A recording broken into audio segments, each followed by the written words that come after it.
एक छोटे से पहाड़ी गांव में अनुसुईया नाम की एक स्त्री रहती थी। उसका जीवन बाहर से शांत दिखता था, लेकिन भीतर से वो बहुत टूटी हुई थी। पति जीवित था, घर भी था, मगर प्रेम नहीं था। उसका पति कठोर स्वभाव का था और अनुसुईया को हर दिन तिरस्कार सहना पड़ता था।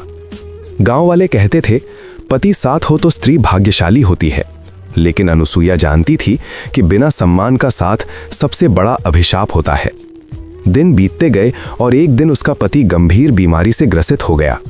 गांव के वैद्य, तांत्रिक सब असफल रहे। अंततः उसका देहांत हो गया। अब गांव वालों की नजर फिर बदल गई।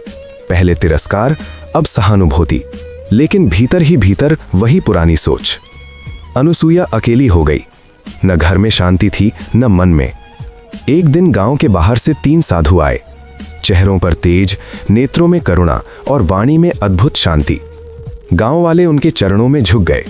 सबसे वृद्ध साधु ने अनुसुईया को देखा और बोले, ये स्त्री दुखी नहीं है, ये जागने के द्वार पर खड़ी है। अनुसुईया चौंक गई। उसने पहली बार किसी को अपने दुख से आगे अपनी आत्मा को देखते सुना। रात में वो चुपचाप साधुओं के पास पहुंची और बोली, महाराज, मैं थक गई हूं, क्या जीवन का यही सत्य है? एक साधु मुस्कुराए, दुख जीवन का सत्य नहीं है, दुख से चिपक जाना अज्ञान है। उन्होंने अनुसुईया को 3 परीक्षाओं का मार्ग बताया। पहली परीक्षा, मौन। अनुसुईया को 7 दिन तक किसी से कुछ नहीं बोलना था, न शिकायत, न प्रश्न, न आंसू। पहले दिन भीतर तूफान था, दूसरे दिन स्मृतियां, तीसरे दिन अहंकार टूटने लगा। 7वें दिन उसने जाना, मैं दुख नहीं हूं, मैं उसे देखने वाली चेतना हूं। दूसरी परीक्षा, सेवा। उसे उस व्यक्ति की सेवा करनी थी जिसने जीवन में उसे सबसे अधिक अपमानित किया था, उसकी सास। मन विद्रोह कर रहा था, लेकिन हर सेवा के साथ उसके भीतर की कठोरता पिघलने लगी। उसने समझा, क्षमा दूसरे के लिए नहीं, स्वयं को मुक्त करने के लिए होती है। तीसरी और अंतिम परीक्षा, त्याग। साधुओं ने कहा, जिस पहचान को पकड़कर तुम जी रही हो उसे छोड़ो। अनुसुईया ने विधवा होने की पीड़ा, पत्नी होने का अहंकार और पीड़ित होने की पहचान सब छोड़ दिया।